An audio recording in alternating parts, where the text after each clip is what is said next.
এই প্রথম লোহার খাঁচায় কাঠগড়াতে দাঁড়াতে হলো। আমিও মনে হয় এরকম কোনো মহাকাব্যের অংশ হয়ে গেছি। তাদেরকে যদি লোহার খাঁচায় দেওয়া হয়, আমার জন্যই তারা এখানে কোর্টে এসেছে, তাহলে আমিও তাদের সাথে লোহার খাঁচায় যাব। টাকা যদি আত্মসাৎ করতে হয়, তাহলে কেউ আমার কাছে এটা গচ্ছিত রাখতে হবে। আমার কাছে তো টাকা গচ্ছিত রাখে নাই, আমরা তাদের পাওনাটা ব্যাংকে গচ্ছিত রাখছি। যদি আত্মসাৎ করো তো গচ্ছিত যে ব্যাংকের ম্যানেজার, তাকে তো তুমি অপরাধী করো না। আমার কাছে তো গচ্ছিত রাখে নাই, আমি তো এই গচ্ছিত টাকা খেয়ানত করি নাই। এটা শ্রমিকের পাওনা, শ্রমিকদের দিয়ে দিয়েছি। তারপরে বলেছে 220 দ্বারা, যে 20 দ্বারায় আমি তো তাদেরকে পরিচিত করি নাই। আমাকে তুমি 420 আমাকে টাকা দাও, তাহলে 420 বা কেন আসবে? আর মানি লন্ডারিং, আমি তো মানি লন্ডারিং এর টাকা জানি না। যেই টাকা শ্রমিকের টাকা তাদের সেটেলমেন্ট অ্যাকাউন্টে চলে গিয়েছে, সেই মুহূর্তের পর থেকে তো ডক্টর ইউনূস গ্রামীণ টেলিকমের কোনো হাত নাই। তারা, কারণ এরা হচ্ছে সিবিএ, লেবার কোড, তার একটা আলাদা স্বতন্ত্র প্রতিষ্ঠান, তার সাথে কারোর অধিকার নাই। অধিকার হলো শ্রম অধিদপ্তরের মাধ্যমে তাদের সাথে ব্যবস্থা করতে হবে, না হলে আরবিট্রেটর নিয়োগ করবে। আরবিট্রেটর নিয়োগ না করলে তারা গিয়ে কোর্টে মামলা করবে। লেবার আপনার শ্রম অধিদপ্তর তাদেরকে সার্টিফিকেট দিবে, তারা সার্টিফিকেট নিয়ে হাইকোর্টে মামলা করেছে। মামলার বিপরীতে তাদের পাওনা টাকা দেওয়া হলো। এই টাকার জন্য বলা হলো তুমি ঘুষ দিয়েছো, তুমি অপরাধ করেছো। আবার এই টাকা দেওয়া হলো না বলে লেবার কোর্টে 6 মাসের শাস্তি দেওয়া হলো, 30,000 টাকা জরিমানা করা হলো। এই যে দ্বৈত নীতি ডক্টর মোহাম্মদ ইউনূসের বিরুদ্ধে, এই দেশে সম্মানকে সমস্ত।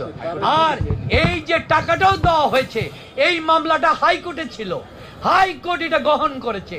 গ্রহণ করে বলেছে যেহেতু দুই পক্ষ আপোষ হয়ে গেছে, মামলা চালানোর কোনো বিষয় নাই। এই মামলাটাকে, এই সেটেলমেন্ট এগ্রিমেন্টকে বলছে ভুয়া। ভুয়ার পরে যে 156 জনকে 356 কোটি টাকা দেওয়া হলো, ওইটাকে আবার ভুয়া বলে না। ভুয়া হলে তো সবটা ভুয়া হবে, কিছুটা ভুয়া কিছুটা ভুয়া না। অর্থাৎ ডক্টর ইউনূসকে কিভাবে জড়ানো যায়। আবার আদালতটা বলেছে যে যে অভিযোগ করা হয়েছে, এই মামলা যদি সঠিকও ধরা হয়, এই মামলার যে ধারাগুলি আছে, এই ধারার কোনো সত্য ইনগ্রেডিয়েন্টস আইনগতভাবে আমার বিরুদ্ধে অপরাধ গঠন করে না। মানে নোবেল পুরস্কার প্রাপ্ত গ্রামীণ ব্যাংকের প্রাক্তন ম্যানেজিং ডাইরেক্টর, তারা অসুস্থ, তার মধ্যে অন্যরাও অসুস্থ। তাদেরকে যদি লোহার খাঁচায় দেওয়া হয়, আমার জন্যই তারা এখানে কোর্টে এসেছে, তাহলে আমিও তাদের সাথে লোহার খাঁচায় যাব। উনি সেখানে 10 মিনিট ছিলেন, তখন কোর্ট নিজের বিবেকের তাড়নায় বলছে আপনারা এসে বসেন। মহাকাব্যে কিছু দেবদেবী থাকে, তারা অভিশাপ দেয়, এবং যাদের উপর অভিশাপ দেয় তারা অভিশপ্ত জীবন যাপন করে। আমিও মনে হয় এরকম কোনো মহাকাব্যের অংশ হয়ে গেছি। কোনো দেবদেবী আমার উপর অসন্তুষ্ট হয়েছে, আমার উপর অভিশাপ করেছে, যে অভিশাপের কারণে আমরা এখানে আজকে দুর্নীতি দমন কমিশনে হাজির হয়েছি। তো সেখানে আজটা এই অভিশপ্ত জীবনের ভেতরেও একটা শীর্ষবিন্দু আছে। আজকে এরকম একটা শীর্ষবিন্দুতে পৌঁছলাম আমরা। এই প্রথম লোহার খাঁচায় কাঠগড়াতে দাঁড়াতে হলো। এটা একটা দেখার মতো দৃশ্য। আমি কেউ আশা করছিলাম কেউ ছবি তুলবে, কিন্তু ভেতরে তো ছবি তোলার ব্যবস্থা নেই। এটা আমার জীবনের একটা স্মরণীয় ঘটনা, যে লোহার খাঁচার ভেতরে দাঁড়িয়ে আছি আদালতের কাঠগড়ায়। এই অভিশপ্ত জীবনের একটা অংশ, সেটার কথা উল্লেখ করলাম। এবং এর একটা হলো যে আমরা নোবেল পুরস্কারের কথা সবাই জানি, সবাই বুঝি। 2টো নোবেল পুরস্কার দেওয়া হয়েছিল, একটা ছিল আমার নামে, একটা ছিল গ্রামীণ ব্যাংকের নামে।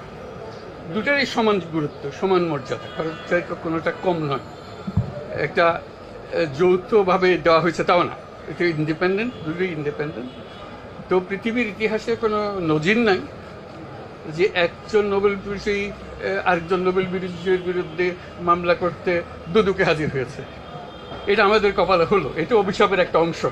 যে অভিশাপ আমরা বহন করে যাচ্ছি, সে অভিশাপে এমন জিনিস হয়েছে যে একটা নোবেল বিজয়ী, এবং নোবেল বিজয়ী হলো যে খুবই সম্পৃক্ত নোবেল বিজয়ী, যে অনেকটা পিতা পুত্রের সম্পর্কের মতো নোবেল বিজয়ী, যে আমার কারণে এটা সৃষ্টি হয়েছে এবং তারা নোবেল পুরস্কার পেয়েছে, সেটাও আমার সঙ্গে যুক্ত হয়ে পেয়েছে।